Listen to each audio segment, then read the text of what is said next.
The malicious say that the language of Malta is like if an Italian would try to speak Arabic. However, he only speaks English. This complexity can be experienced in not only the language, but also the whole mentality and lifestyle of the people living here.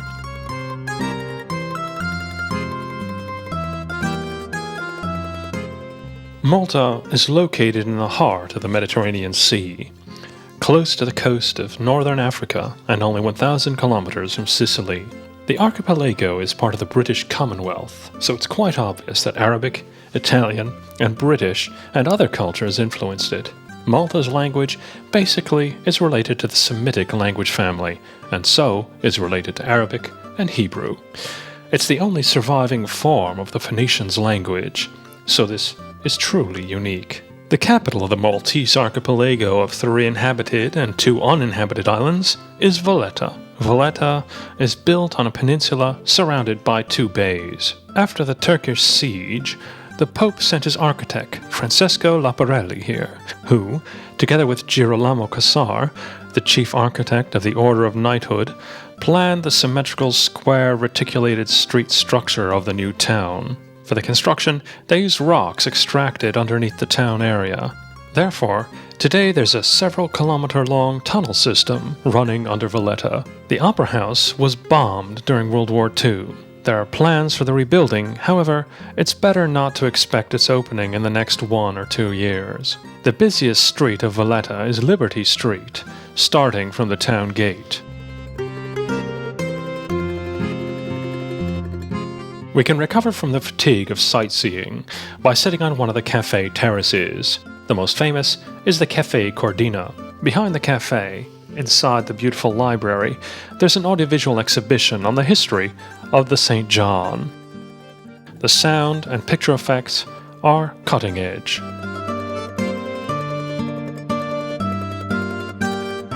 The Palace of the Grand Masters lasted 1 decade, starting from 1570. The Renaissance building has been both the master's office and residence. Today, it's a presidential palace and meeting place of the House of Commons. The tables placed on the wall of the inside yard remind us the vistas of the Pope and the Queen.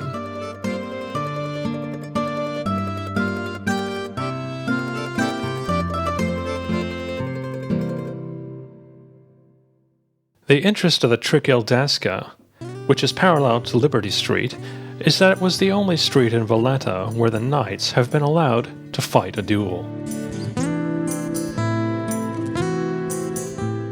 Near there are the Toy Museum and a small private palace, the Casa Rocca Piccola, where paintings from the 15th to 17th centuries are exhibited. Nowadays, there are only 8,000 inhabitants living in the city. Many moved out to the suburbs.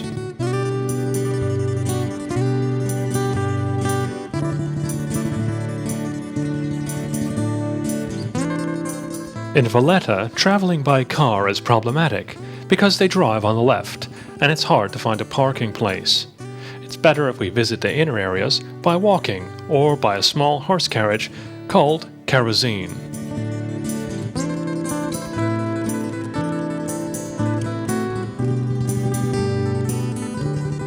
The star-shaped St. Elmo is built on the former place of a watchtower. Some scenes of the Oscar-winning film Gladiator were shot here. Inside, we find a World War museum, converted from the command center of the British Air Defense. Besides others, General Eisenhower's Jeep, named Husky, is guarded here, as well as 3 contemporary airplanes of the Maltese Air Force. Ones even a little interested in military history can spend illuminating hours here.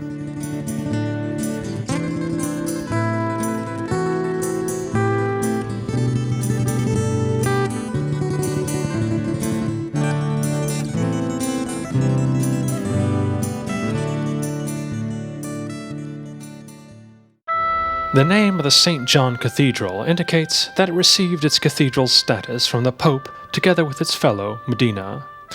The building represents a classical Byzantine basilica. We can see simple, clear forms on the outside and rich baroque interior.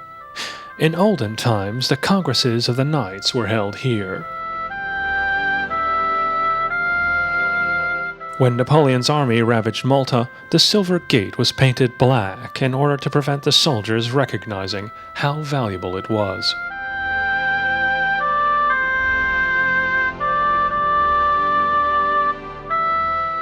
The flooring of the main ship is made from 400 carved, colored, marble gravestones, under which knights rest. 12 Grand Masters are buried here, among them de la Valletta, whose coffin was brought over from the triumphal Laodicean temple in the St. John fortress.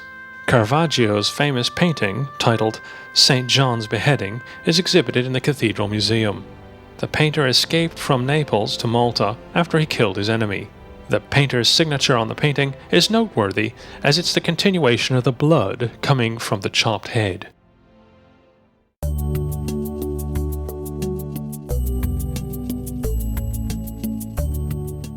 The most typical elements of the local constructions are the overhanging wood balconies which rest side by side like swallows' nests, reminiscent of Arabic traditions.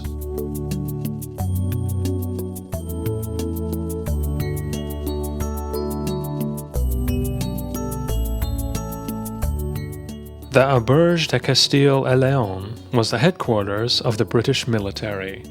Today, this wonderful palace is the residence of the Maltese Prime Minister, and also this is one of the most photographed sites of the capital.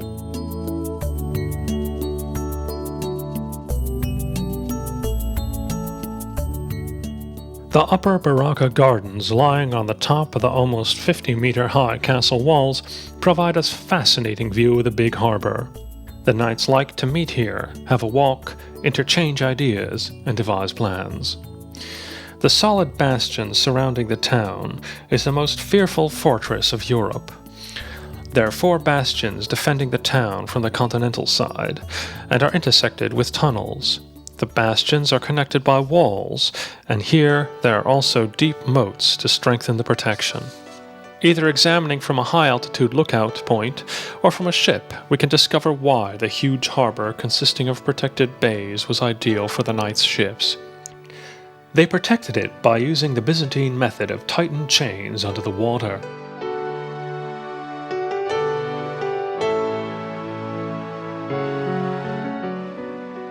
Each country or town has a kind of image associated to it.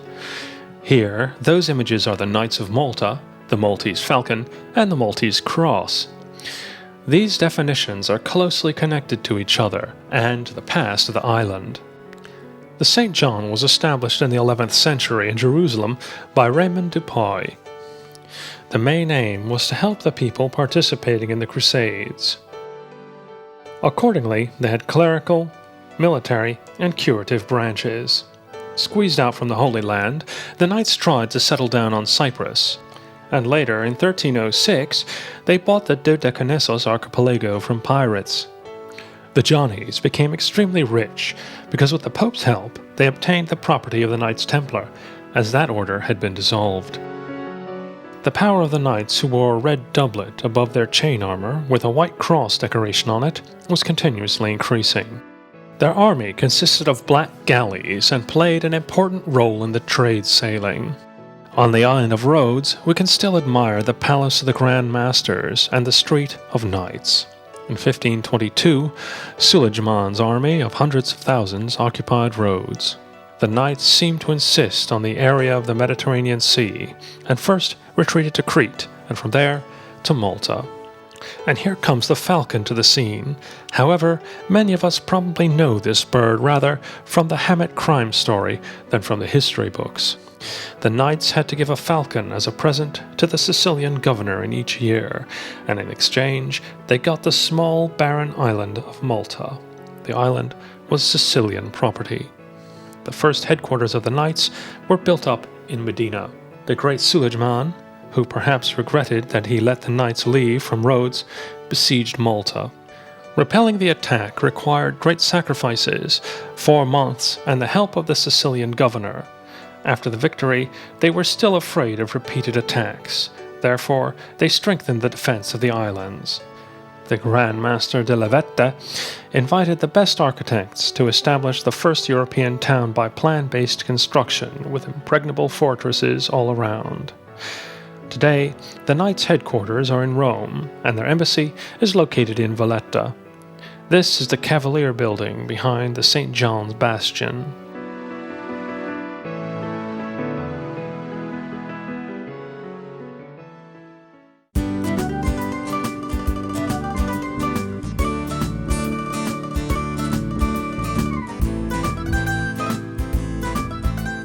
Sliema's name originates from the Arabic salam, meaning peace. This is Malta's most recent and most fashionable holiday resort.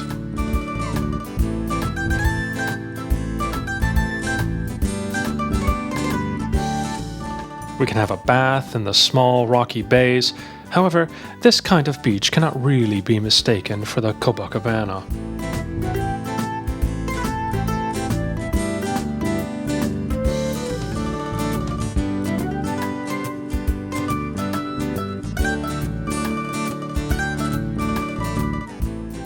Along the winding promenade, there are luxury apartments and hotels overhanging.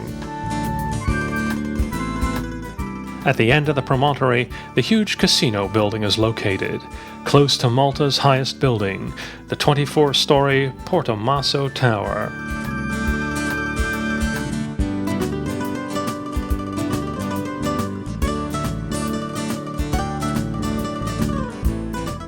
Shops and catering places border the way.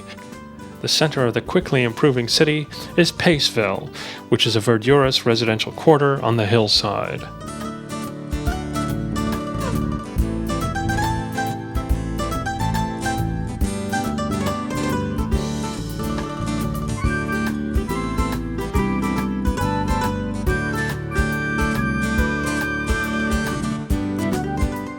Among the many modern houses, it's a real refreshment to our eyes to see the wonderfully decorated block.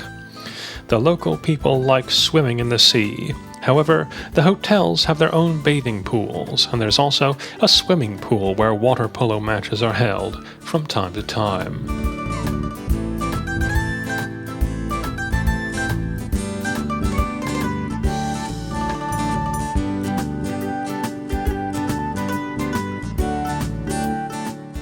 St. Julian's Bay shows different faces during daylight and in the evening floodlight. Most tourists spend the daytime in the hotel's bathing pools, or going out for a boat trip, or sightseeing in the town. In the evenings, crowds invade the restaurants, ice cream bars, discotheques, and bars of the St. Julian's Bay and its surroundings. On the whole island, the nightlife here is the biggest. The average age in the discotheques is extremely low, only 14 or 15 years, but older people can also find their own pleasure grounds. Luxury yachts and the fishermen's over-fatigued small boats peacefully coexist in the bay.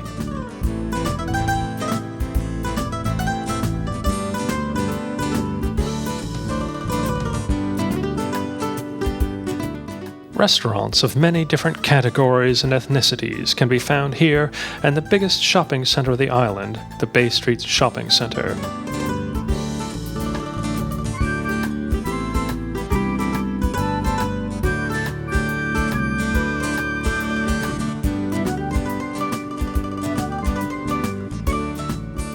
The local people love the 5-kilometer-long decoratively covered walking way with small terraces, buffet pavilions, parks, and playgrounds alongside.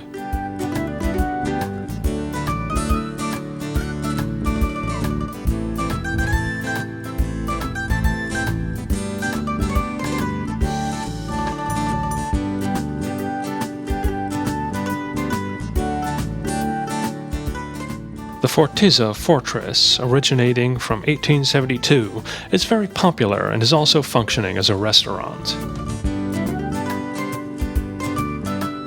Shipping to the east, we pass Valletta's awesome walls. The next noteworthy settlement is Marsaxlokk.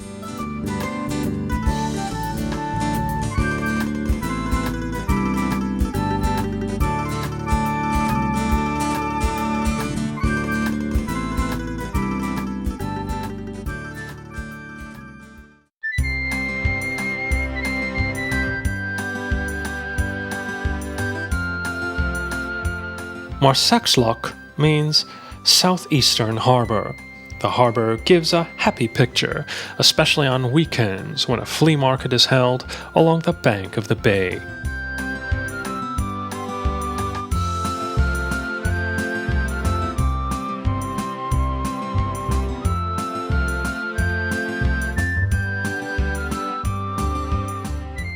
The fishermen pay attention to the painting of their boats. The colors are the same: blue, yellow, green, red, yet we cannot find two similarly painted boats in the harbor. Osiris's eye is painted on their sides, which protects the boat and its owner. The dagajza reminds us of the gondolas in Venice. The kajik is like a boat, while the bigger barks mainly used by the fishermen are called luzu. The shapes and colors of the boats have not really changed since the time of the Phoenicians. Of course, there's a fish market every day in the bay after the fishermen arrive with their latest catch. This is completed with a vegetable market. The products are delivered by ship from the island of Gozo. On Saturdays and Sundays, there are second-hand markets. It seems that the local people prefer markets to the shopping centers. One can hardly name a thing that cannot be obtained here.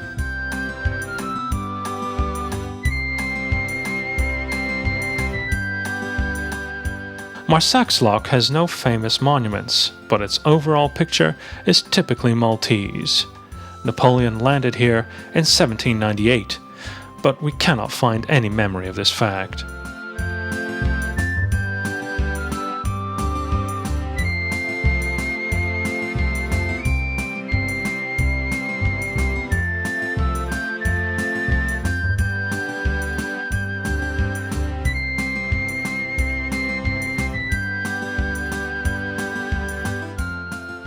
We can find some pleasant terraced cafes and fish restaurants along the coast.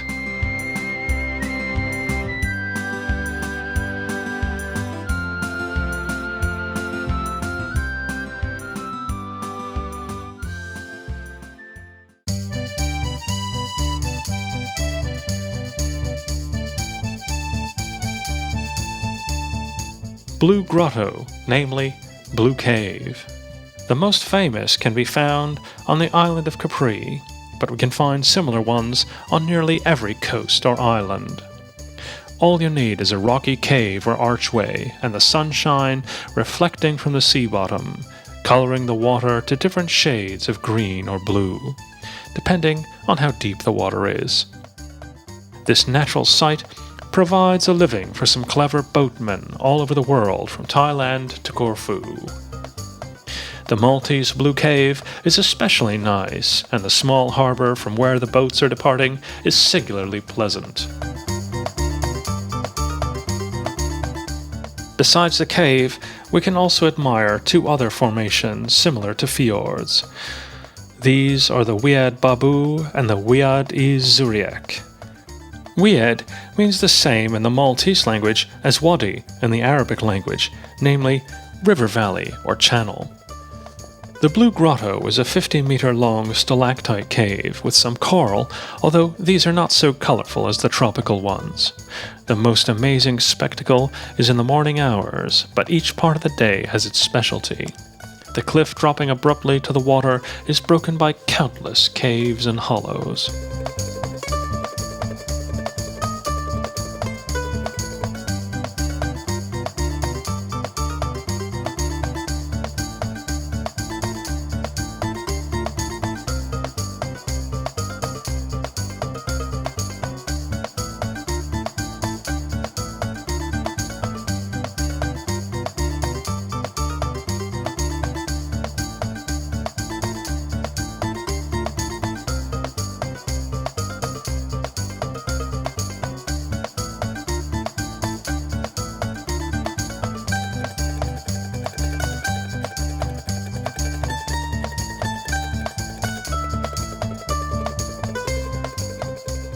In the distance of 6 kilometers, we can see the inhabited island of Filfla. The island was used by NATO for a long time, and even nowadays cannot be visited.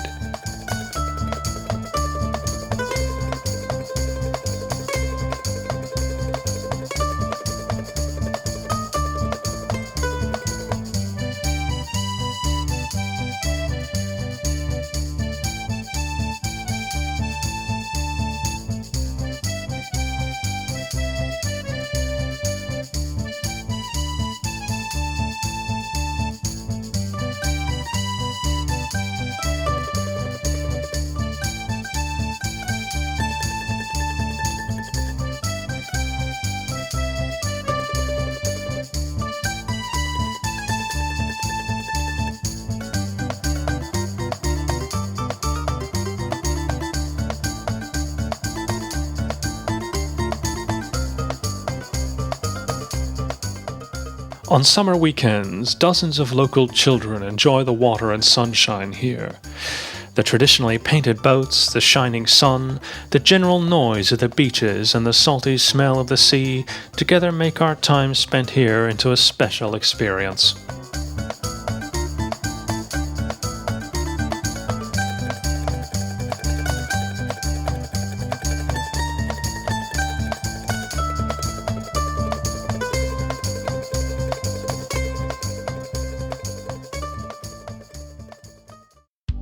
Close to the Blue Cave, there's a temple group which consists of 3 individual cultic places that later were surrounded by a common wall.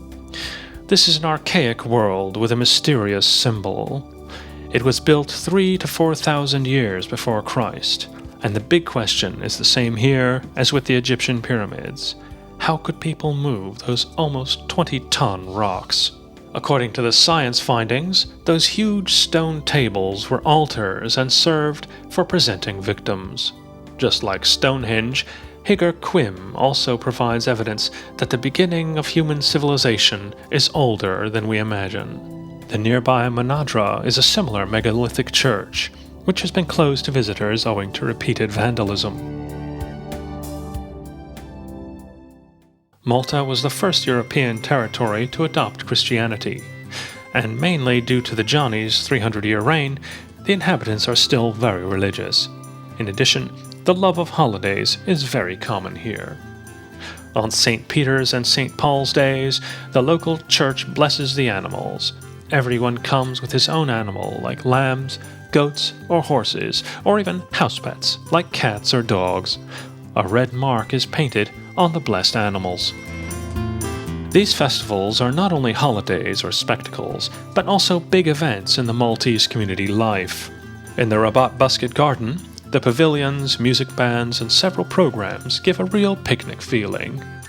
The highest point of the island is the 253-meter-high Gebel Siantaran. Here was built the small Maddalena Chapel, from which we can overlook to an amazing view. Under us is the giddy Dingley Precipice, and opposite in the sea there is the island of Filfla.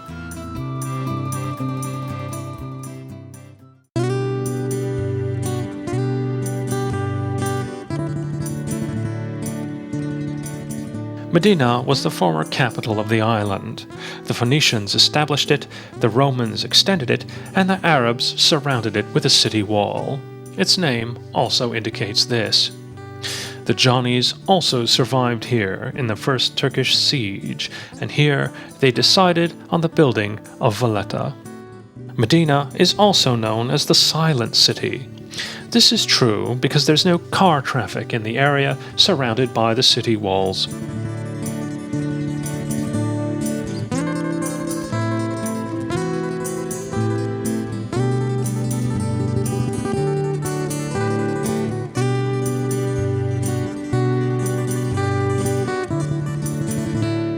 On the main gate, there's the crest of the Grand Master Manuel de Vilhena. Behind the city gate, costumed ushers coax us into a wax museum, which illustrates medieval torture and executions.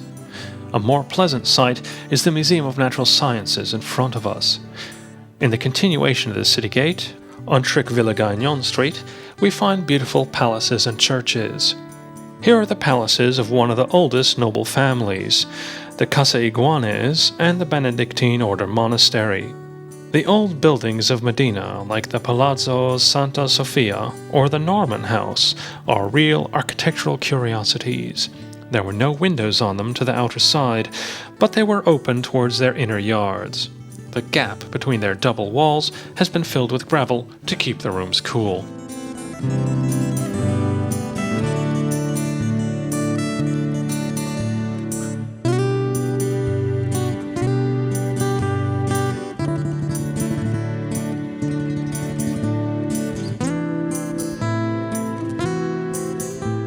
With a short detour, we can visit an audiovisual show similar to that of Valletta. However, the old town by itself provides enough to see.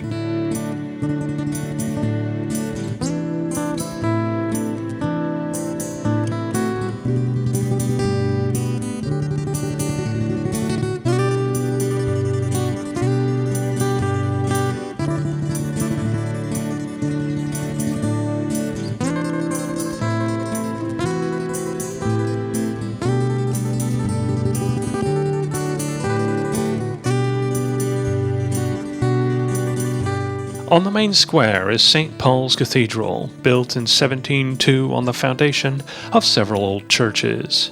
There are 2 clocks on the cathedral showing different times in order to confuse the devil. Perhaps this is the reason why evil never sleeps?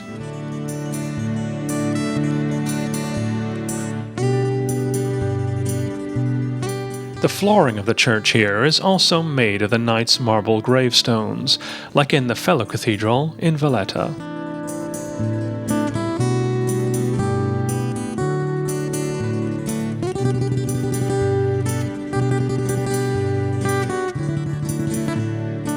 The wonderful fresco is the work of Matteo Preti and shows the shipwreck of St. Paul.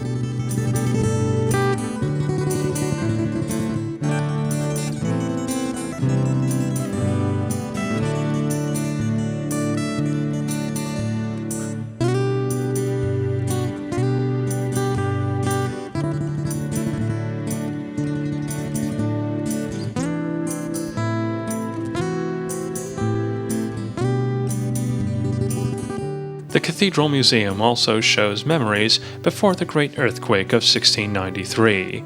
An interesting permanent exhibition can be admired in the Palazzo Notabile, entitled Medieval Times, while in the western direction we can see an exhibition illustrating the history of the Knights of Malta.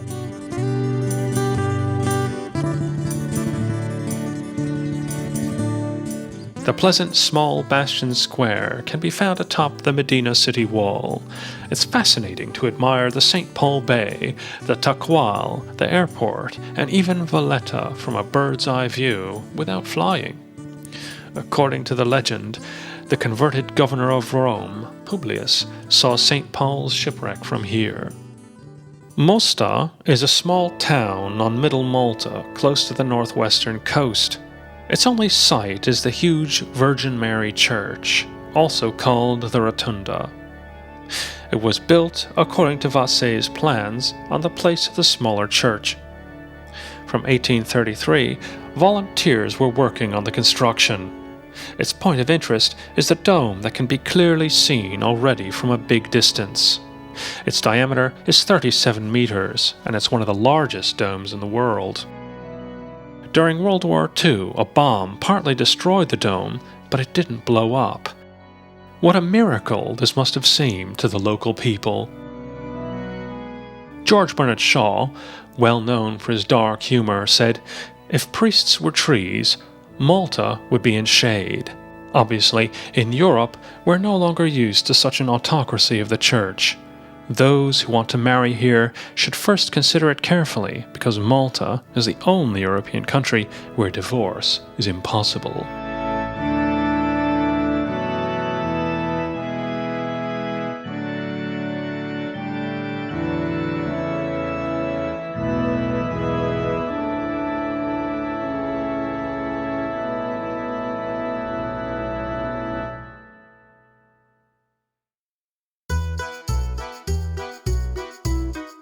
In the neighborhood of the National Station and the airport, partly in the barracks of the old airport, is the Taquali Craftsman Center.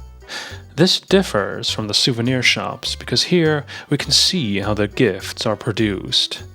Perhaps the most interesting sight is the glass blowing. The products here are considerably cheaper than in the bazaars visited by the tourists.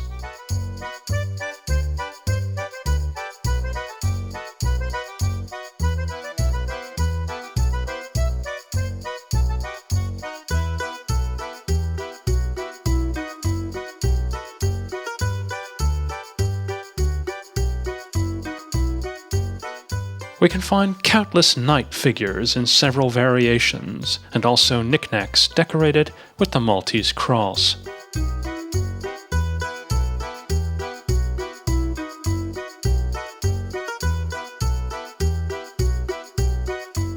Buying the lace of Gozo, and the different objects made by polishing small Maltese rocks. We can have individual presents which are obtainable only here.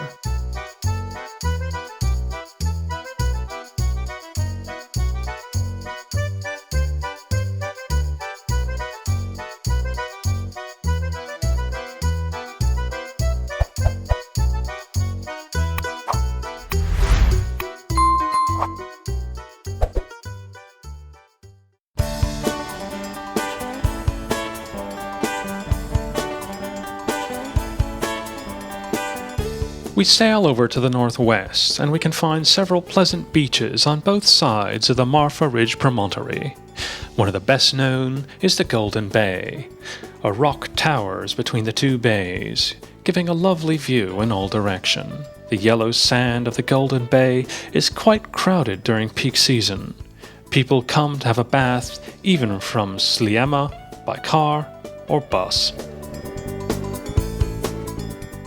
Those less interested in monuments, who mind the relative distance of the capital, like to spend their holidays here. We can also find quiet, lonely small bays between two artificial beaches, and those who like the water sports can find a wide range here. Water skiing and parachuting, jet skiing and diving. We can find all that is needed for an active vacation.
As on all coastal settlements or islands, on Malta there's a wide range of different boating possibilities. There are also programs starting from Valletta and boating around the whole island. The long journey is interrupted by a cold buffet breakfast and a short rest in one of the splendid bays of Comino Island.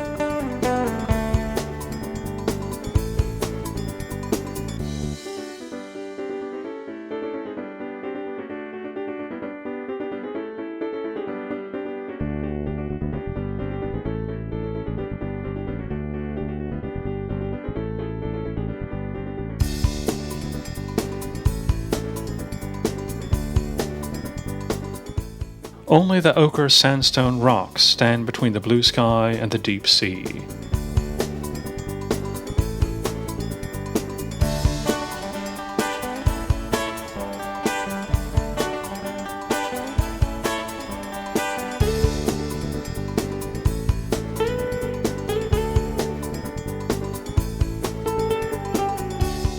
The water in the bay is incredibly clear.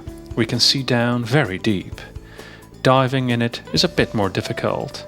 The salinity of the Mediterranean Sea is quite high, even if not so high as that of the Red Sea, so it's harder to sink than to stay afloat.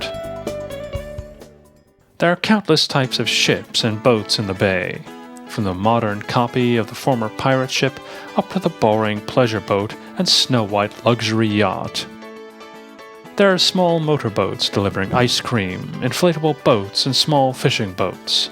The place is ideal for the windsurfers and the light divers.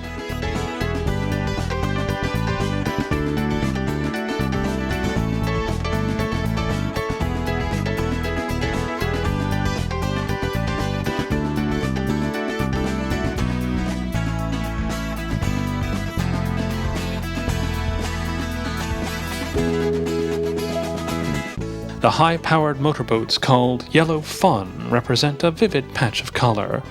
They show the local small blue caves and cliffs, zigzagging on the water all the while, spraying the passengers with water. This is an attraction you shouldn't leave out, although you have to pay for it separately. Surely, those who spend their holidays here will have a look at the pictures again and again during the cold winter evenings, because here you can find the summer, the sea, and all happiness of the vacation together.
To visit Gozo, we have to use a ferry boat, which is important for those who rent a car on Malta. There's a bit quicker, but a bit more expensive solution, as a helicopter also links the two islands. You can think of it as a sightseeing flight, but after landing, you should either rent a car on Gozo or use the bus. The island of Gozo is similar to Malta. The main difference is that while on the big island, the industry, the trade, and the tourism are dominant, on Gozo, agriculture has an important role. The whole island is greener and more sparsely inhabited, calmer. The number of inhabitants on the 67 square kilometer territory of Gozo doesn't even reach 30,000. The ferry boats arrive to Hagar harbor. Here, we suggest visiting the Our Lady of Lourdes Church.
Those fond of water sports can find several possibilities here also.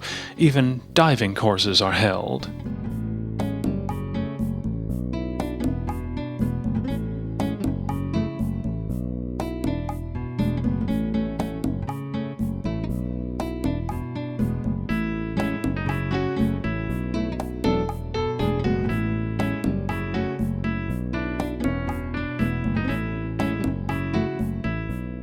The inhabitants of Gozo state they are different, even better than those of Malta. There's a friendly competition between the two islands. The pop star Mdina prefers Gozo. Here's the hidden luxury hotel where she likes to hide from the paparazzi.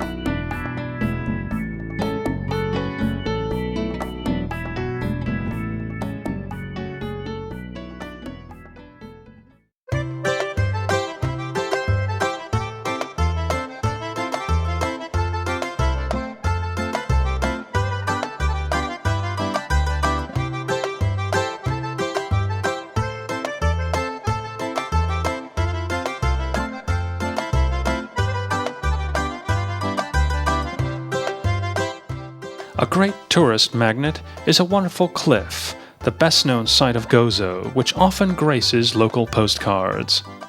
There are people who visit the small island only for this.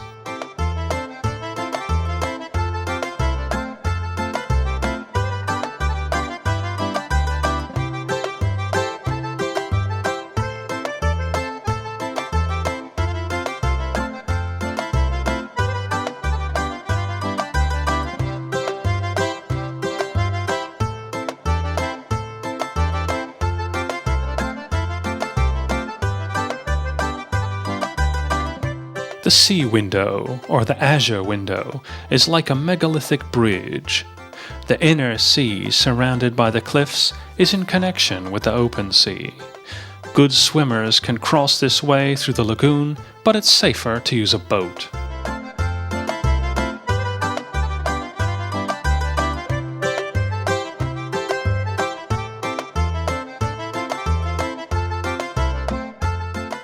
Fungus Cliff is also part of this beautiful land. This is a bird reserve, and entry is prohibited without permission.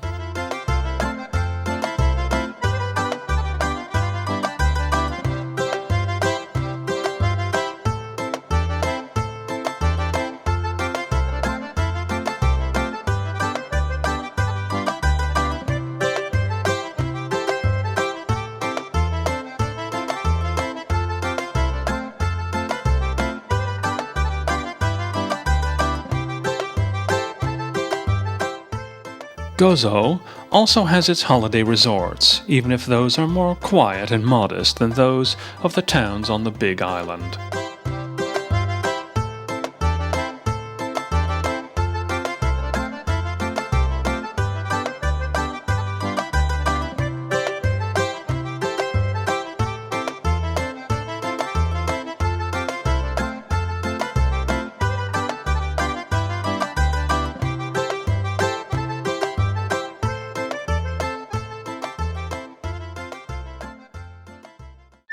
The original name of the capital was Rabat, which in Arabic means town outside the walls, but the British renamed it to Victoria in honor of the Queen. The point of interest of Victoria Cathedral is that it has no dome, as there was no money for it. Italian painter Antonio Manuel solved the problem with a brilliant optical trick and painted the ceiling fresco as if there really were a dome.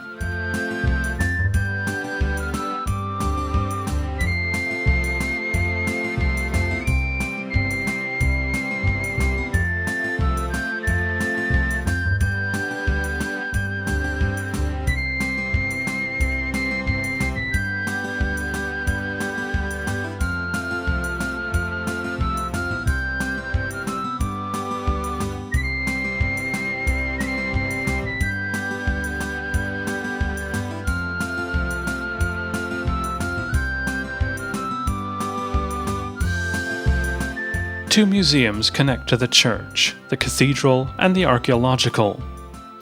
The Rabat Citadel was the retreat for the people of Gozo during pirate attacks.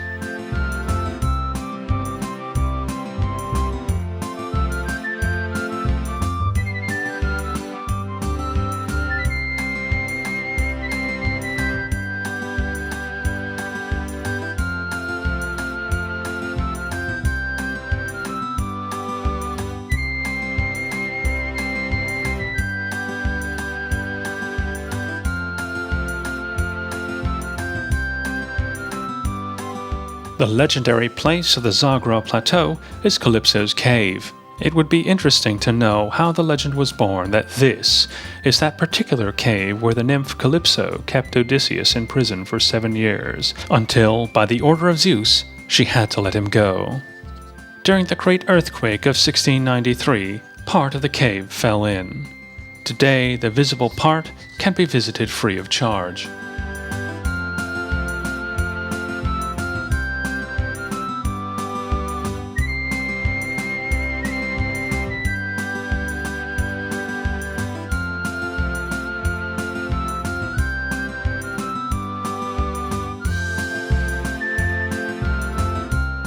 It's interesting that on the ferryboat we have to pay only for the way to Malta. Returning to Malta, let's see some sights of the Marfa Peninsula. The name of the nearby Paradise Bay promises ideal circumstances for the bathing visitors.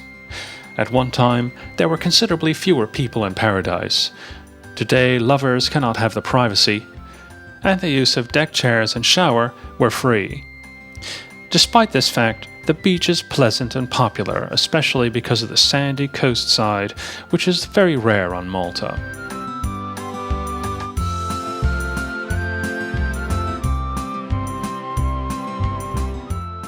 Popeye Village was built in 1979 as scenery to Robert Altman's film. Robin Williams fans probably remember the otherwise not too successful comedy. The scenery village itself stands in a scenic area on the Bay Coast, and, for a small entrance fee, offers several programs for the children.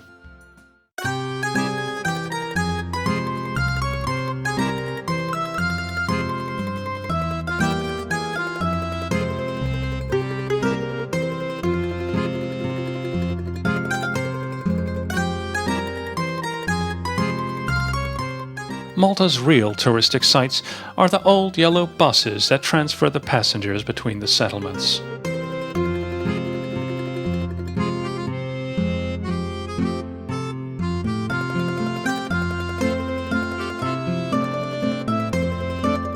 There are 4 settlements in the St. Paul Bay: Ora, Bugiba, St. Paul, and Semsia. These settlements function as holiday resorts alongside the lovely bay, with modern hotels and entertaining places. We can find hardly any sights here, except one, the Ora Tower from the 16th century, which presently cannot be visited. Nearby, there are the so-called wheel tracks. These small grooves are similar in age to the megalithic churches. Many compare them to the Nazca lines, and if we solved their secret, perhaps they would answer the question of how multi-ton rocks were transported thousands of years before Christ.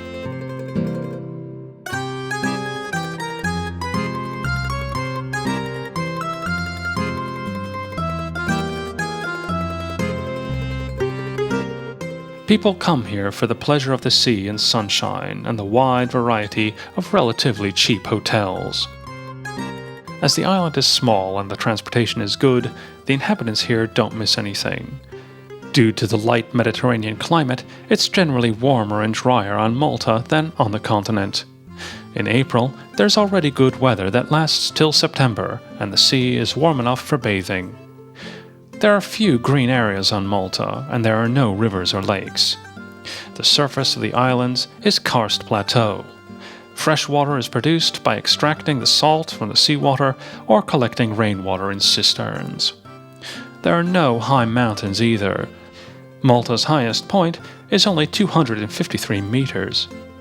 The uneven beach is rocky or with gravel and with few sandy bays.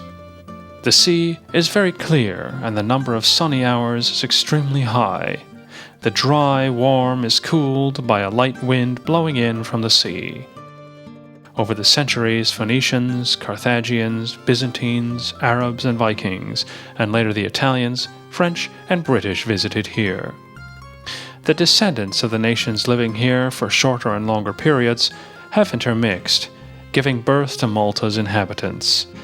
They love their home and don't want to sacrifice it on the altar of the mass tourism. Perhaps for this reason, they treat all foreigners as guests. If we accept their calm, southern speed, we'll enjoy ourselves here. If we just sit on the terrace of a cafe, admire the sunset above the sea, sail over to one of the quiet bays, or visit a colorful event, we can understand what makes people come to Malta.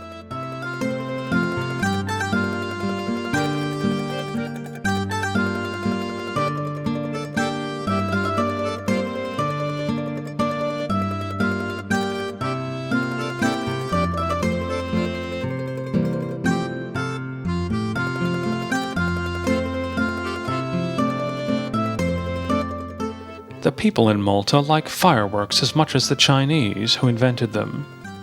They're also expert in them and produce them as well. The firecrackers are produced in several small factories, and no church or temporal event can exist without fireworks on Malta. Each village has its own patron saint, and each saint has its own event with a procession and music. The Muarja is especially popular. The name originates from the Italian word luminaria, meaning flood lighting. Originally, it was the harvest celebration, but later the event became larger and grew to a huge open-air amusement. The bonfires and the color floodlighting, of course, remained. The fireworks often last for hours.